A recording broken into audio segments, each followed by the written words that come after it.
Awesome. So welcome to the Omnia Sol Art Show. Yeah. So we're joined with hazelboy. We are here. And so how did you get your start with video art and with music too? So music. Let me actually. How do I get to like the VCR? So either I don't know which switches are, but if you switch to a different one, and then we can put some tapes in. So yeah, this is the first time recording in the new studio, and the stew going crazy. Yeah, it's awesome to work with another video artist because I have a couple times, but I haven't had this full setup, and so to get the combination of the two. Do you know? I think this is going out of the Archer, maybe. I think yeah. Yeah. Okay. Cool. Cool. Oh yeah.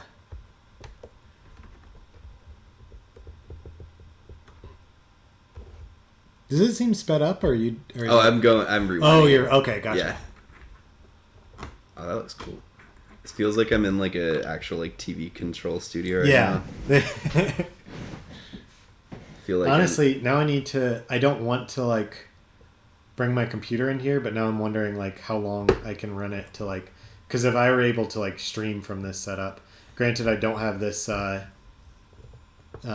TV forever since I'm borrowing it from Taylor. Yeah. But I've finally got streaming to work for me because when I originally started the show, now it's a YouTube show where I can do a bunch of editing, drop in music, that sort of thing. Mm-hmm. When I first started it though, it started as a Twitch stream and started as a live show, which I still do occasionally, kind of live pirate radio stuff. But it was such a nightmare getting Twitch to work for me with the type of stuff I do. Oh god, yeah. Just so much lag. I finally, the way I worked around it finally has got a lightning to HDMI cord. Oh, and just nice. run that from my iPhone that's filming the TV, and then have a one of those USB HDMI to USB capture cards. Yeah, yeah. That's how, because I tried just straight to HDMI. I tried so many different setups and finally got it to work without I thought it was just stuck with lag, but yeah, that's very, very sick. Because I know when I record my stuff, I if I do live CRT, I've done Twitch streaming a little bit. I have the Elgato HD60S capture card. okay.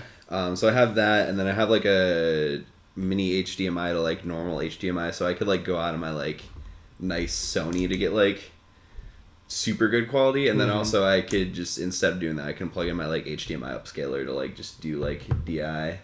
Yeah. Cool. Ooh, that's sick. Which channel's the other VCR? That's a great question. Because it should be playing. I think we got both playing right now. Oh, I saw something on the preview. Yeah.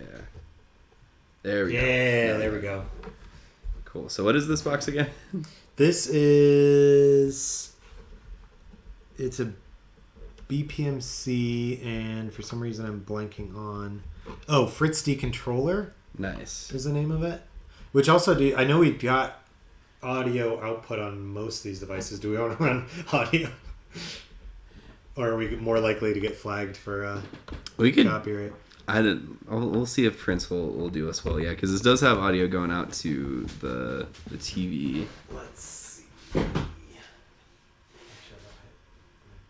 That's channel.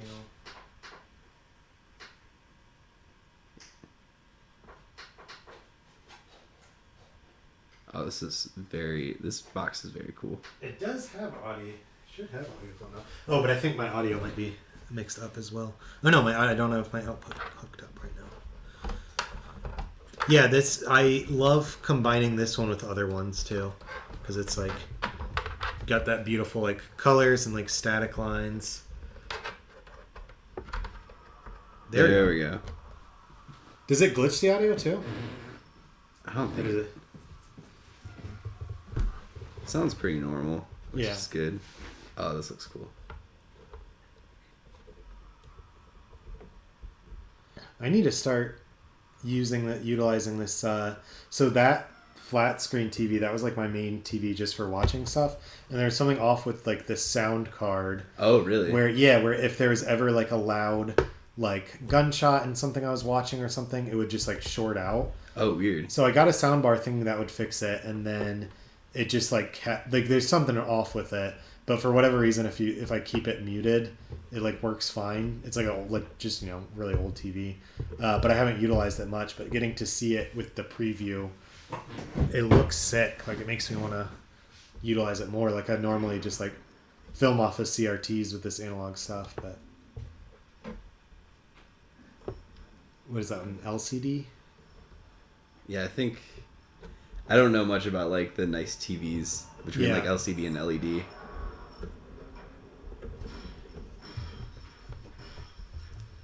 This will create like a nice ambient music too in the background, hopefully. Yeah. Some noise. Because I usually try to like layer, either glitch some songs or do something in the background. Which reminds me, I should at some point grab my phone charger. Oh, yeah. And plug it in, yeah. Yeah, probably smart. But yeah, to answer your first question originally, so like, I've been doing like both. Like, I've been doing music more or like longer than like specifically the old box of things for live sets, but like, I think the start of the VJ journey for me was actually during the start of the pandemic, because I've been doing like video stuff for a while, like studying in college and stuff, and I was like, even before I got this sort of hardware, I was doing some sort of like basic analog glitch stuff by just like fucking around with like my VCR, and like printing stuff out to like tape and then like playing it with that way. But yeah, during the pandemic, my friends run a website called SPF 420, which is like a very well revered, like it was the not the birthplace of vaporwave, but like one of the early like online venues that's like been around since like the Tiny Chat days in like 2012. Oh, that's awesome. But they went defunct in like 2016, but they came back during the pandemic, and I like really wanted to do visuals for them, so I like purposely was like, fuck it, I'm gonna just get into it, and I like bought this and then my like capture card to like get into it.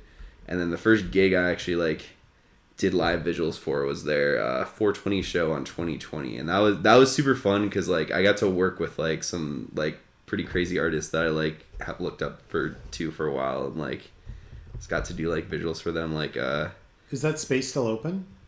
It is. Nothing's playing right now, and nothing's been happening for like 2 years. The doors never close with SPF 420, but it is it'll come back at some point. Yeah. But I did that first show. I did visuals for Ryan Hemsworth, Girl, who I've like known online for forever, and then just like randomly out of nowhere, I got to do visuals like very last minute for XXYYXX.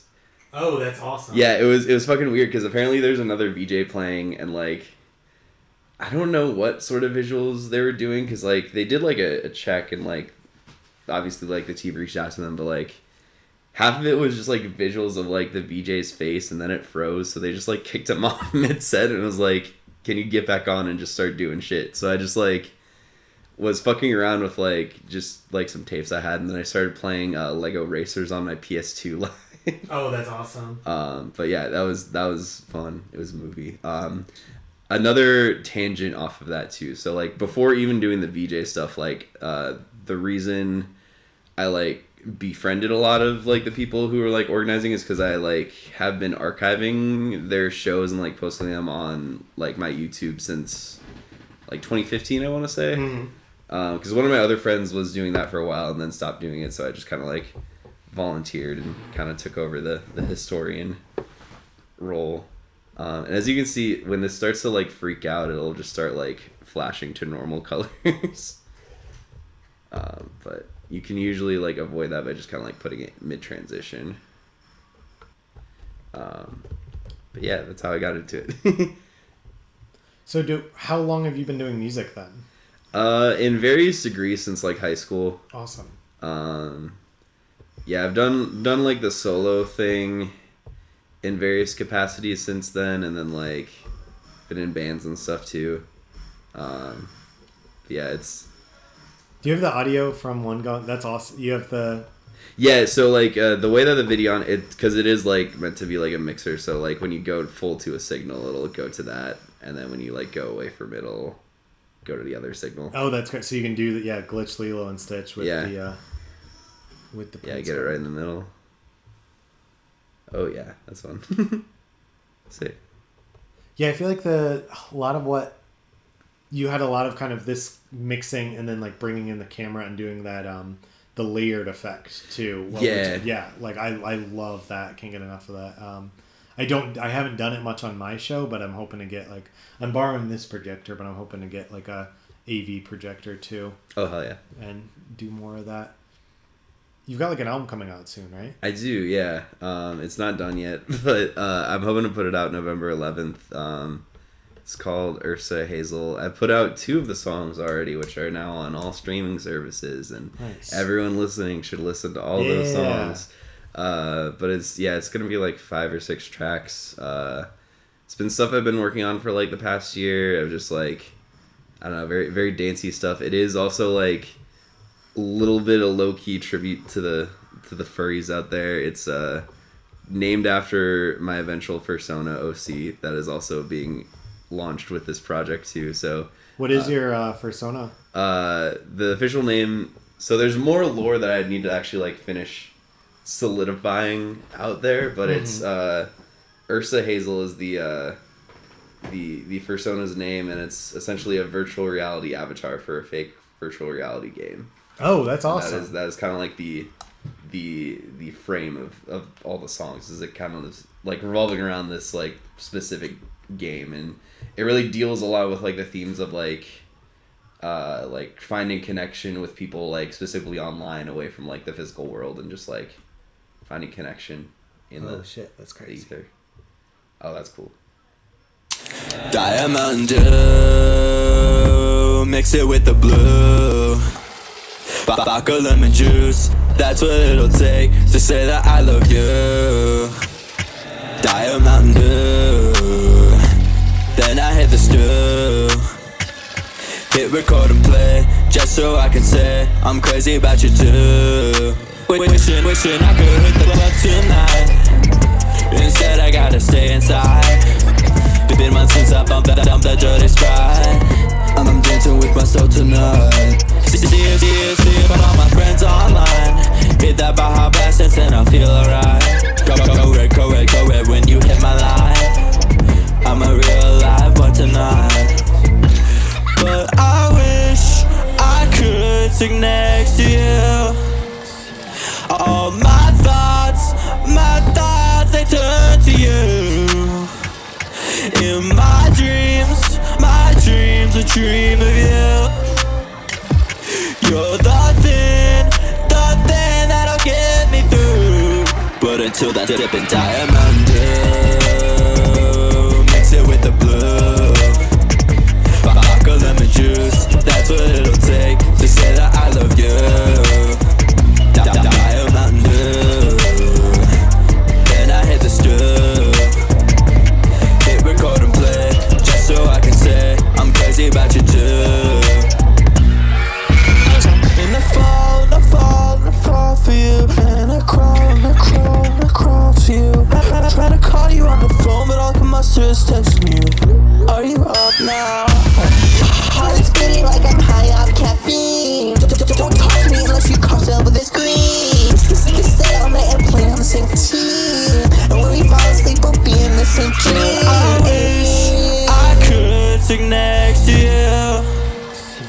All my thoughts, they turn to you. In my dreams, a dream of you. You're the thing that'll get me through. But until that dip in Dietmtndew, mix it with the blue. Vodka lemon juice, that's what it'll take to say that I love you. Dietmtndew, then I hit the stew. Hit record and play, just so I can say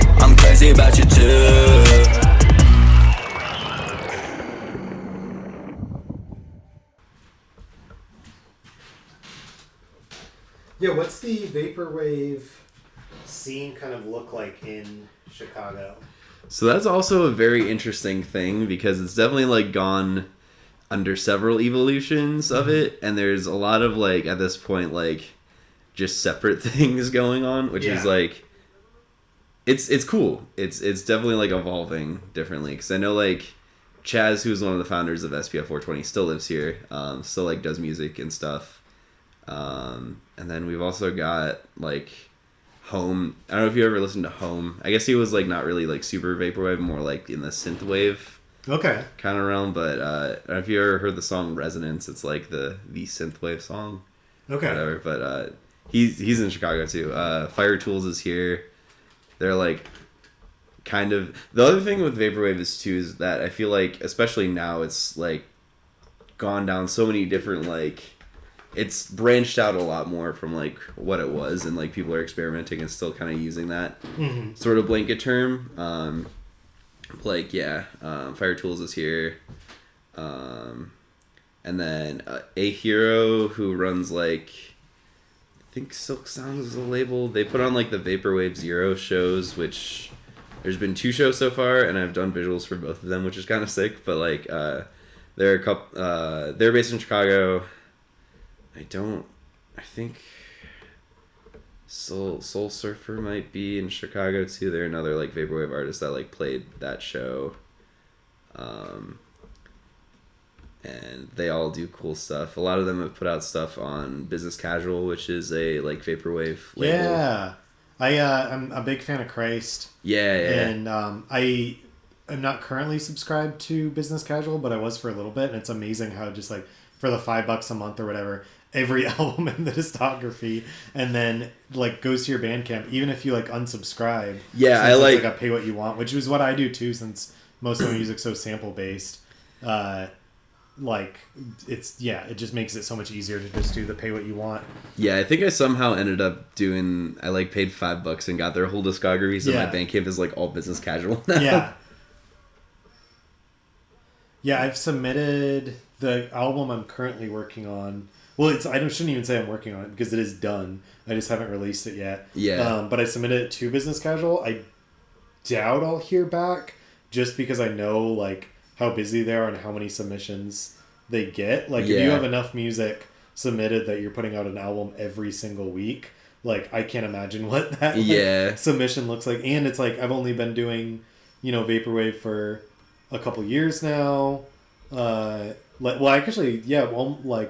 a little over a year, because it's like majority of the music I made before was kind of noise electronica stuff. Yeah. But I've always been a huge like vaporwave fan, and especially like a Chopped and Screwed fan. Oh, too. Absolutely, yeah. And so started messing around making my own, just to honestly have more music for the visuals that I was making. Yeah.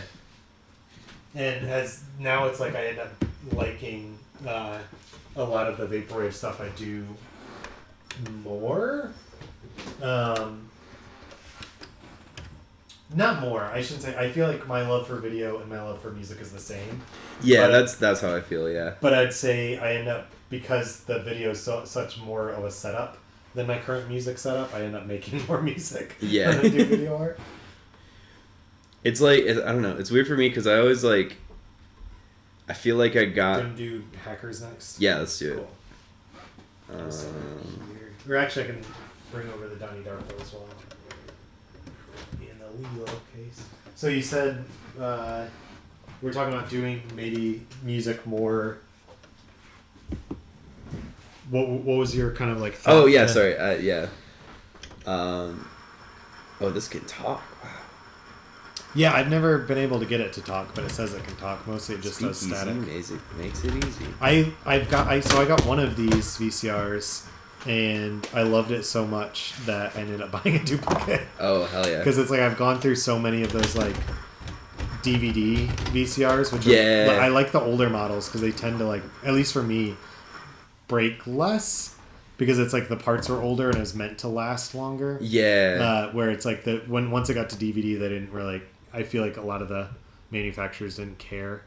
Yeah, I feel it's weird for me because like I mean, the main VCR, actually both VCRs I own are actually just like my family's old VCRs. That's awesome. Because like I remember when I used to live in Florida for like a summer when I worked at Disney World after college. But like I remember going to this thrift store. I love this thrift store. Big shout out if you're ever in Kissimmee, Florida on 192. Go to Hope Thrifts. The dude that works there is great. They've got great instrumentals of Christian rock songs on the radio. That's awesome. Random like knockoff souvenir things, and also a good selection of VCR players. But I went through like 3 VCRs from there until I got one that worked. And then when I brought it home, it like finally broke again. So I ended up just like switching to like my family's old combo like DVD VCR. Yeah. And that's what I use mostly. But okay, so yeah, in terms of like the music versus like video thing, for me it's because I end up getting like a lot of commission work. So like that is mostly for like visual stuff, so that always takes like priority first for me because you know, money moves. Absolutely. But like music is fun. It's definitely like different headspaces I have to get in to do it. Yeah, because they're both like they're very different forms of expression, and like I was very fortunate a couple weeks ago to like actually have like a giant flow state of like inspiration to actually like work on video shit, which is exciting because that's always very rare for me because that always takes like the most motivation to get started. But yeah. That was real fun. But music is just like a different like part of your brain being used. And it's fun to be able to kind of like flex that differently, and especially for music. Like the way I like write shit is that I will hear like pretty formed-ish melodies just like in my head, and I will like try and write them down and remember that, and then like that is what drives the music process. So it's a much more like, I guess for lack of a better word, spiritual process, where like the video stuff it's very analytical, even though I don't know much of the science about this shit. Like I know people that actually like understand signal processing and like how like composite signal works to like better fuck it up. Yeah. But I need to learn that more. But it's definitely a lot more just like experimentation, and more just kind of like throwing things and making things happen. Where like the music, it's like I have the idea, I'm going to finish the idea. This is much more like setting things up for chance and then recording the results. It's, I guess, very scientific in that way.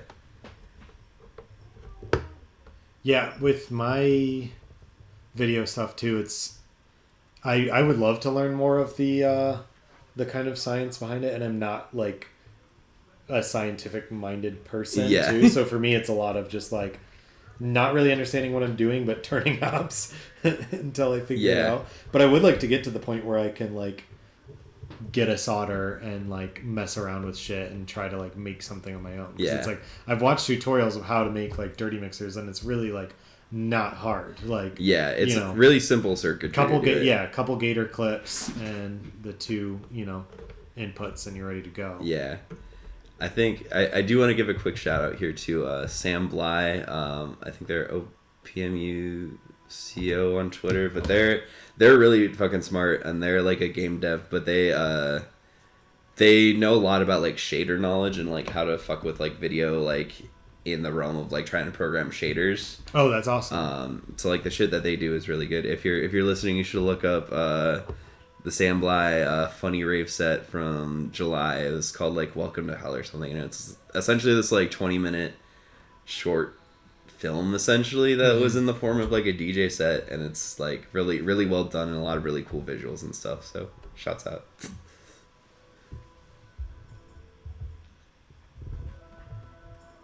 Oh fuck, I forgot this song was in this movie. Soundtrack of Hackers is so good. Oh, I love the scene. Fun shout out. This is for all the vapor heads who will remember the George Clanton video that uses the Hackers clips from Hackers. I forget. I think it was Make the Babies Want to Cry. It was like 100% electronica, but it used like, I remember specifically this shot. Use this? Yeah. That's awesome. This is also a very weird Hackers side tangent here. I might we'll probably get to it eventually, but I did a whole in college, I did a research paper for, I think it was an intro to communications class, or like, yeah, it was intro to communication or some shit. But I did a research paper that was specifically analyzing like Wipeout, the first Wipeout game, and like their advertising campaigns, because in Hackers there's actually once you get to the club scene, there's like a giant product placement of that they're playing the first Wipeout before it got released. Oh, that's so funny. So like I was analyzing that, and then a lot of their other ad campaigns, because they were a lot of them were designed in tandem with the Designers Republic. I'm not sure if you're familiar with that studio at all. Definitely, that's your homework. Look up Designers Republic. Okay. Ian Anderson. He that whole studio, they designed the Warp Records logo. They also designed like Aphex Twin's logo. Oh, okay. And like they were super influential in the 90s. My knobs too much. Oh no. Read every other. Yeah, super influential in the. Go back to Stitch for a second. That's how we get signal. I'll fuck around with some internal feedback in here and see. I might have just.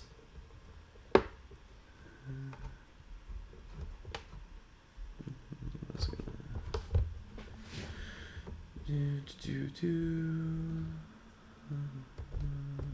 do some of that. So is B Hackers right now? Yeah. Okay. Oh yeah, I forgot we got all the tiny monitors up there to check. There we go. Oh, sick. Okay. Yeah. This reminds me of the wave pool then, with the feedback. Yeah, this is like kind of like the feedback you can do with it.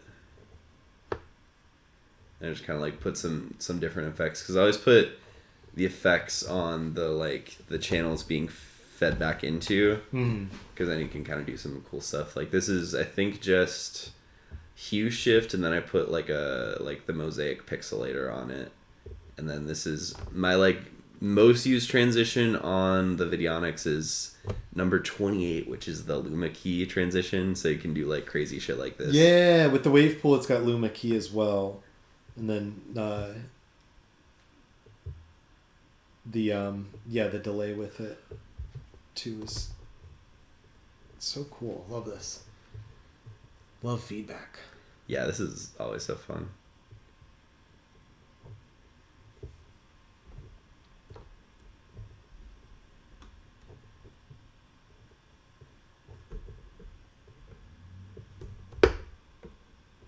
I guess that's the audio feeding back. Is that high pitched noise?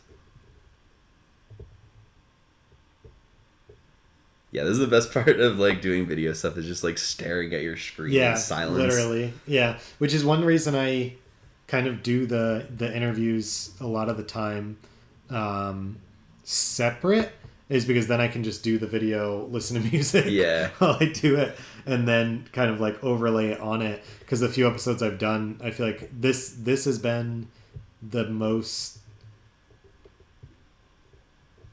clear, in the sense of I kind of know what I'm going to do as far as cutting up the video, and then at the parts of silence I can fill up all the time we talked before we had everything set up. But also I feel like my interviews get worse when I'm doing the video live too. Yeah, because I feel that with my answers, because I'm very bad at multitasking. But once we get it dialed in, it's fun.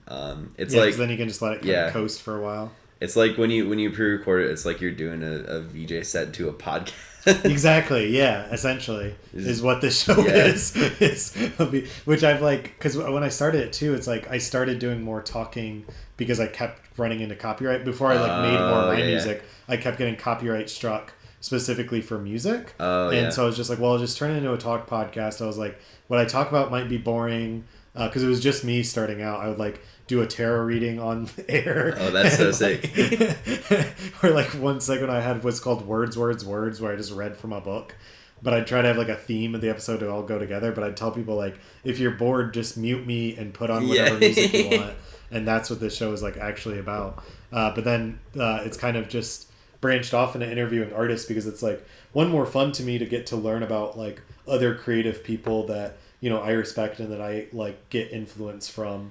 And then also just speaking of video feedback, but feedback on the show, it seems to be like people gravitate more towards the interview episodes because you do get to learn more from artists. Yeah, I'm a big interview junkie.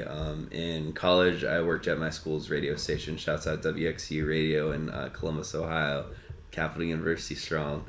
WXUradio.com. Listen live all the time on your computer. But I eventually worked my way up to general manager. But like early on, I had like a specialty show.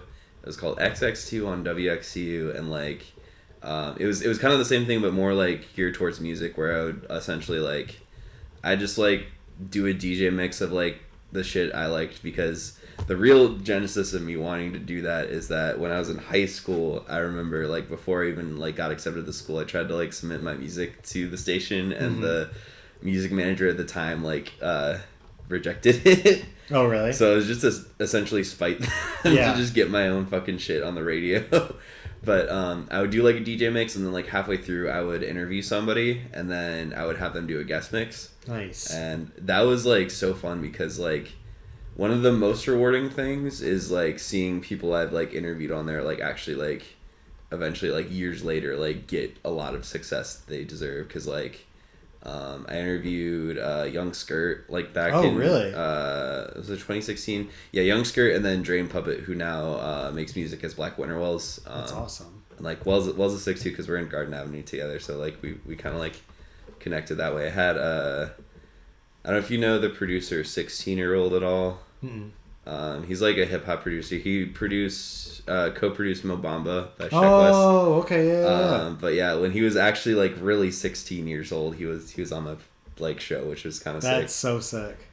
He had me take down his episode at one point because he was getting too big and didn't want it out there. But like, yeah. Then I interviewed my friend Chaz, who I had like mentioned earlier, and then is there anyone else fun? Those are like always the big ones I remember off the top of my head, and then just like some other. Is the red from the other VCR? The red still. The red. So like this is like the default background color. So if you see on the right side, there's like different colors. Yeah. So if it like can't pick up a signal or like. So is the B enough, the other VCR? Yeah, B's the other VCR, and then D, which is nothing, is the. Okay, so it looks like we got it to a point where we can mix it back in. Yeah, let's bring it back in. Hell yeah. Cool. Pretty colors. Yeah. Love the pinks and greens. And then kind of my signature, it's kind of funny, talking about Christ, which hopefully one day I hope to have him as a guest on the show too. But I remember, I don't know if it was on TikTok or where it was, but he mentioned how, or no, maybe it was just on Twitter, but he mentioned how like his signature to his sound is to put the filter, the song Goodizer on his master. That's like so his signature sound. And I feel like for video I've kind of taken where, especially with this like CRT stuff, is like every time I take it into Premiere, I just take the saturation, put it all the way up. Yeah, when I'm editing. that's that shit. My signature, because it's like you can never fully capture what the CRT is with a camera. Yeah, but that's boosting like it up is like helps create more of what I'm going exactly. For. Yeah, I do the exact same thing. So like on my Sony, I like disregard all of my like film school knowledge of knowing you're supposed to shoot as neutral as possible so you can color grade it later. Yeah, I do the exact opposite. I just have a fucking color profile where I just have the saturation boosted to shit in camera. Yeah. So then awesome. I don't even have to do any color correction in Premiere. It's just like it's already looks crazy. Yeah. And then I just use that to shoot like normal people too. So it like it just kind of has like a style that like I think looks really cool, and it's always weird because I know like people have told me I have like a style, but it's like hard to describe for me personally. But like I can see like it's what I do in all my shit. But like I don't know, that's kind of like one of my like I guess like style points that just like oversaturate the shit out of everything. Yeah. Yeah, it looks super cool. The last like real life footage thing I shot on it was a video for Autumn OTM. She's a really talented producer and artist here in Chicago. She's thrown a bunch of shows. I've like done like VJs for shows for her, and then I also like directed a music video for her song Sloppy. Actually, sorry. I saw a clip from that. Yeah. That was fun as shit because like yeah, I like boosted the saturation to hell. So like we got some really cool stuff at sunset, and then like my camera does really well at low light. So we went out to like the pier at the edge of Montrose Beach, just like that's awesome. Pitch black at night, and it like had the most surreal look to it because it was just like lit by an iPhone light, and then like you can just see like the city lights and like the clouds like being illuminated in the skyline in the background. So it felt like this weird like otherworldly like beach scene, which was so sick. Can you keep talking at the normal volume and then shine your light on the recorder real quick? Yeah. I'm talking at the normal volume, and we're going to make sure this doesn't clip so we get the nice good volume. It looks fine. Talk. I think occasionally this is like blinking, and I don't know if that's the battery or if that's the clipping. I think probably that's the clipping. Yeah. Yeah. Okay. They might be some clipping. Just get the super... You just got to put the sound goodizer on the fucking podcast master. Honestly, I have in the past, a couple of the episodes I've recorded in person have been like, I just end up auto-tuning the audio. Oh, that's so sick. Yes. It's like, because the main thing is like you saw the office space too, and so it's like with that, since I'm like recording off that small TV, no matter what I did, because I was recording with like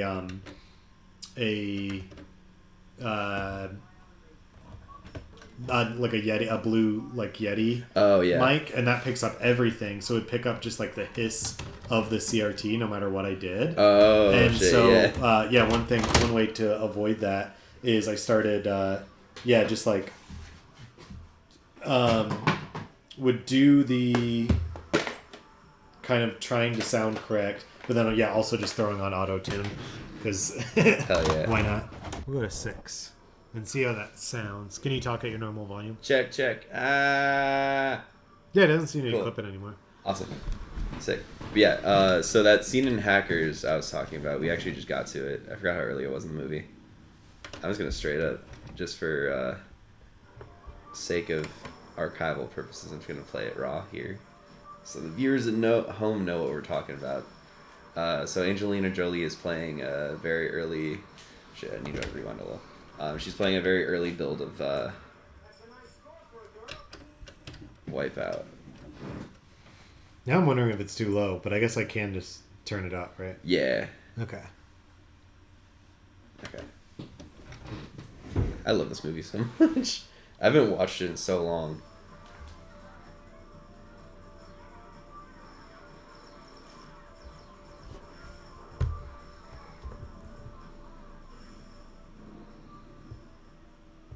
What was the game? Wipeout. Oh, okay. Yeah, that's it. Okay, so it's early version of Wipeout.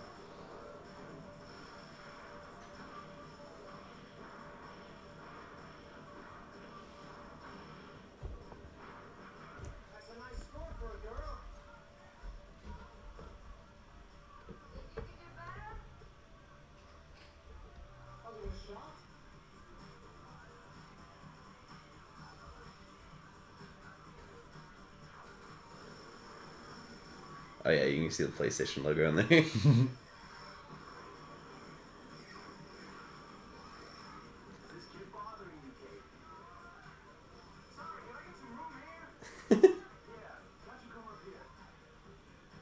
Oh, what songs do you want on the show, by the way? That's a good question. You can think about it too, and just I'll think about it. I'll let you know. Would it be like my music or just like random songs? Oh yeah, definitely want your music. Okay, sick. Yeah. So this is the Hazelboy episode? Yeah. This is my favorite knob, I think, because this is like very similar to how my how I use my dirty mixer is I use it less of like mixing the signals and more just like a hard like cut like doing forth, like the live like BPM sync sort of. Because, like, when I'm doing, like, even just, like, shit for, like, videos of, like, not live stuff, like, the way I essentially process things is I'll, like, get a rough cut in Premiere, like, done of, like, kind of, like, basically what I have, and then I'll export that out at, like, 480p, and then I'll, like, record it out to my VCR, and then I will like fuck with it, and then I'll record it like on my camera back in. But like when I do that a lot, I'll do like a lot of like that sort of like just timed impact sort of effects, because that always like adds a lot. So shouts out the second knob on the bottom row on this machine. Yeah. Yeah, that is that scene in Hackers. Back to Oh yeah, we got to get another VHS. Yeah, I put it in Donnie Darko, I think. Oh, okay, sick. Let's see, I think it's in the previews. Are we going? There we go. Oh, there we go. Is this the previews or is this the movie? I think it's still the previews, yeah. I don't even know what movie this is a preview. Yeah, I don't know either.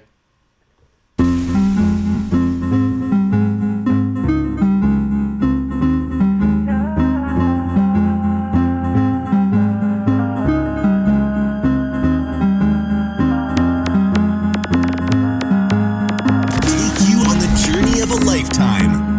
The best music from the past to the present. Yo, you're in the mix. I see you well, and I see you well, and I see you well, and I see you girl, and I see you well, and I see you well, and I see you well, and I see you girl, I see you well, and I see you well, and I see you well, and I see you girl, and I see you well, and I see you well, and I see you well, and I see you girl. I just woke up at the Matrix today. First thing I do is put on my face, blood and fluids in my pot around me. Is this what it feels like when you're really free? Raise the house lights up before the show's done. I feel naked and I wish I was numb. Sink back under and I'm starting to fade. Sun's approaching now, I'm back in my place. I see you well, and I see you well, and I see you well, and I see you well, and I see you well, and I see you well, and I see you well, and I see you well, and I see you well, and I see you well, and I see you well, and I see you well, and I see you well, and I see you well, and I see you well. I got 5G in my face so I can talk to God in space. Playing for locations where I let my spirit place. Be free, be me, be you, watching you. All the real life demons, we could rinse them down the drain. Now I'm pushing you, fuck me insane. Sleepless nights, rearranging patterns in my brain. Taking off from now, we're gonna leave without a trace. Pass out with the pixels still stuck to my face. I see you well, I see you well, I see you well, I see you well, I see you well, I see you well, I see you well, I see you well, I see you well, I see you well, I see you well, I see you well, I see you well, I see you well, I see you well.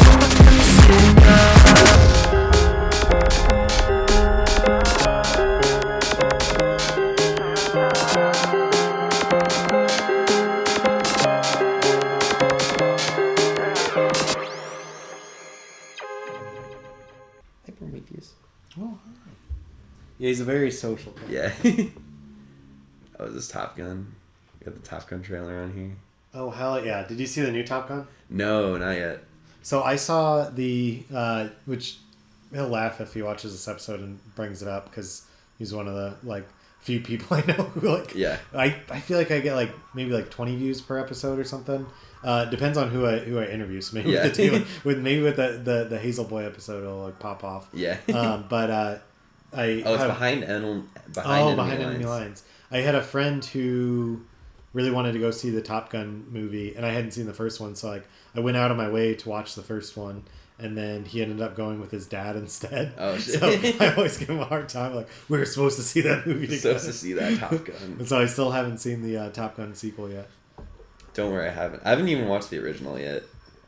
The original one is like, it's so dumb, but it's so fun because it's like, it's very homoerotic. Side note, this is like one of my favorite like looks of all time of Angelina Jolie in the fucking New Jersey Devils like jersey. Everyone's looks in this movie are so good. Like Matthew Lillard's about to show up in like some crazy ass outfit. Yeah. Matthew Lillard, American Sweetheart. Absolutely. I love the interview with him since he was in Twin Peaks: The Return. Oh shit! I forgot about that. Yeah. Yeah, I think it's not even like a strict interview. It's like a panel at like a comic book convention, and he's just like, "What was that last episode about?" Because he like admits he's like never watched Twin Peaks. He's like, "Oh my god, I have no idea what's going on." Yeah, because especially for The Return too, I think it was a similar thing where like Lynch only gave them like their lines and no other context. And the panel was like right after the like 6th or 8th episode came out, like the really just I'm on my like filmmaker shit episode. That episode, which I love. I so love that episode good. too. Yeah. I haven't watched The Return since it like came out, but like that was such a fun like summer activity. It's like watching Twin Peaks all summer. Yeah.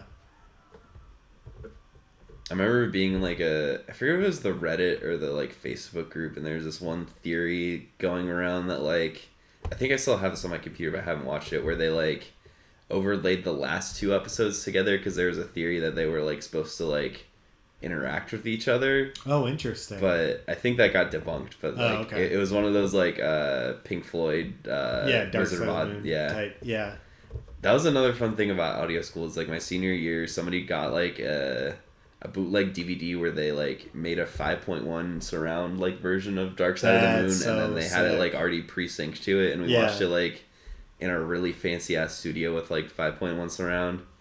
That was so fun. I made a glitch art version of it, but of course, as soon as I put it up on, even though there's like multiple copies of Dark Side of the Moon on YouTube, as soon as I put it up, it got flagged. So I just reversed the entire video and audio. Oh, that's crazy.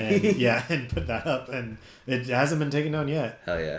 I'm like, usually because I archive so many like DJ sets and stuff, I'm just like immune to most copyright things, because mostly 99% of the time it's usually just like they're gonna like monetize this, so we'll put ads on it, and yes, which I'm fine, because it's like it's not like I have the viewership to like full monetize my YouTube anyways in that capacity. So it's like, if your bots can recognize the footage, please like show ads. I just hate it when it's like blocked everywhere. Yeah, those are just like deleted. Yeah, like, that's the worst.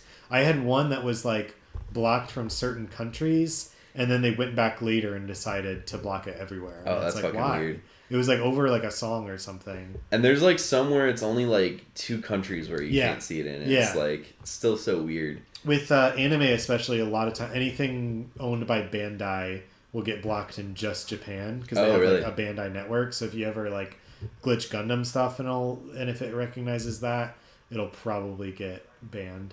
Weird. Just in Japan. So shout out to any Japanese viewers I have. I'm sorry you can't watch certain episodes of my show. Someday, when I own Bandai. When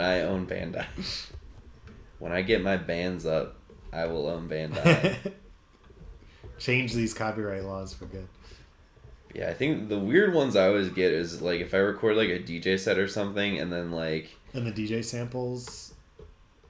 No, the weird is like I record it like months ahead, don't hear anything, and then like suddenly on the blue I get a copyright strike where it's blocked in all countries because there's audio for a song where they cannot release the information of the song because it has not been released yet. Oh, wow. Yeah. Those ones are always fun. Yeah. I've gotten that a couple times.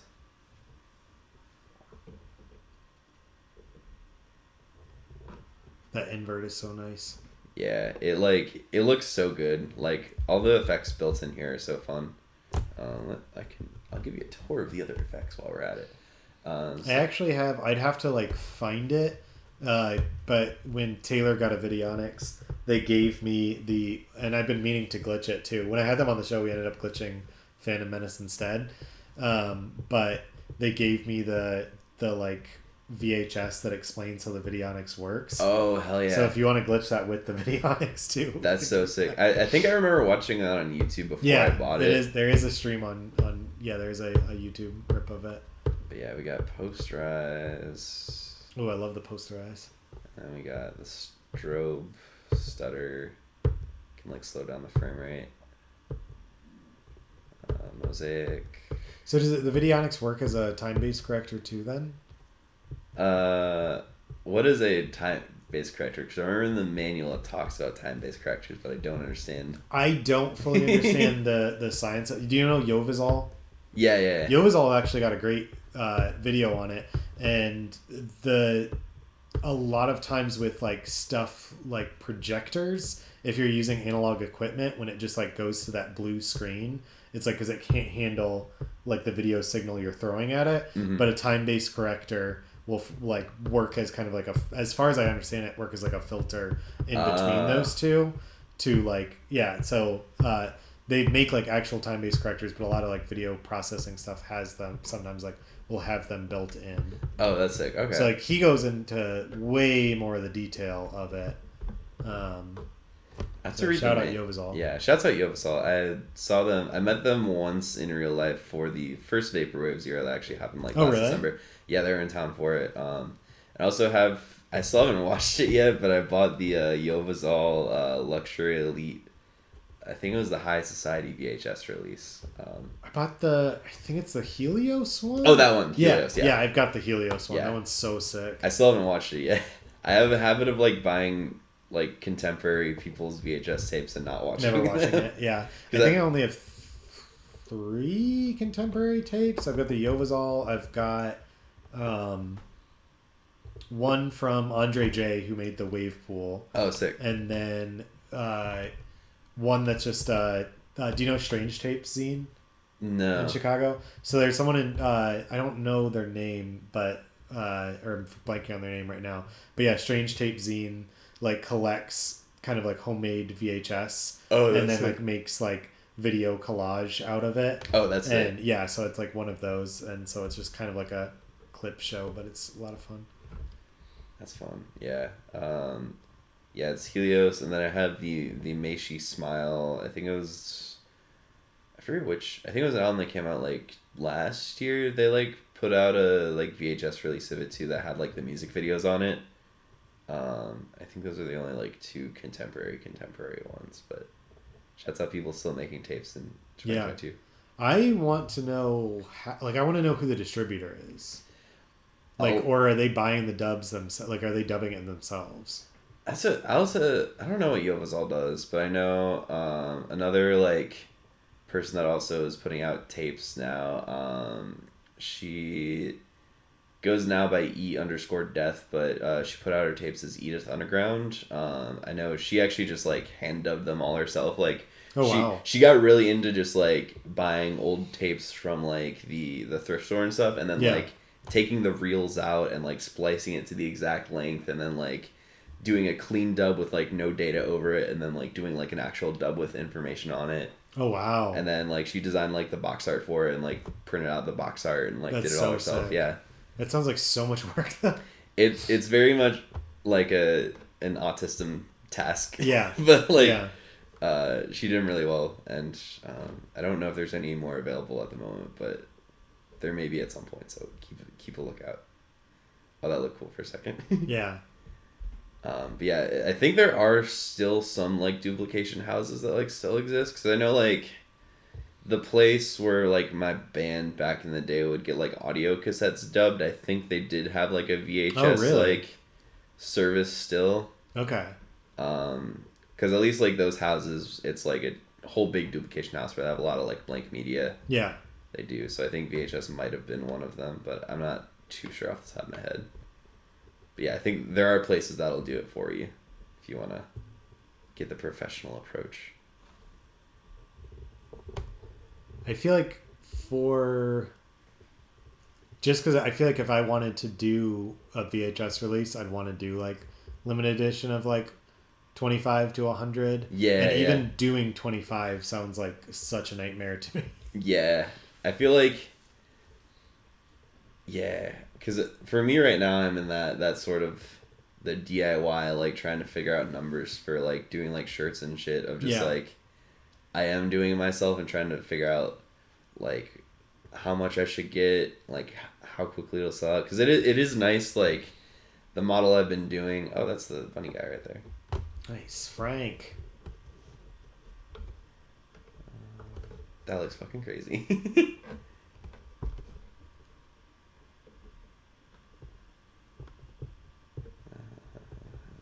also haven't watched this movie in forever, but this is a very good like October movie. Oh, totally.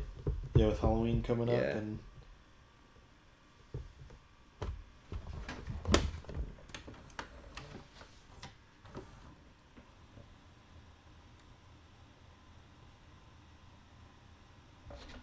Oh, so yeah, as far as like the DIY clothes and stuff goes, one thing I like about it too is like a lot of what I've seen of your stuff is very much like each kind of t-shirt is an original piece. Yeah. Too, which is so different than usually bands and like or musicians, like the merch is all like the same and you have the same like visual motifs, whether that's illustration or a logo and stuff, but the kind of like patterning and stuff, it feels almost like designer in a way of like like it like being and it's like I don't know, I really like and respect that of it being original pieces. Thank you. Yeah, that's definitely like something I strive for, not only like logistically from a like upfront standpoint, it's like a lot cheaper upfront to just like go to a thrift store and get random ass shirts versus like placing like an order at like a actual like blank place. Because like eventually I would like to do like a proper production run of like a few like designs, but like I will always still keep doing the one upscale pieces, just because like one, it's also good for the environment too, of like you're upscaling stuff and like not creating new waste or like supporting like bad labor practices or whatever, but like it's good for that. And then it's just fun to be able to be unique. And I was definitely inspired a lot by another Chicago person. I'm not sure how familiar you are with Fraxium. No. Okay, Fraxium is really big in the hyperpop scene. Like really, really big. They're in a group called Food House, who is signed to the imprint that Dylan Brady from 100 Gex had on like Mad Decent. Sick. But yeah, they're like real big time, real stuff. But they there's a local photographer in Chicago. I don't know if you've heard of James Burrows. I feel like I recognize the name. Okay, well the two of them, they run a store. It's called Social Music Store.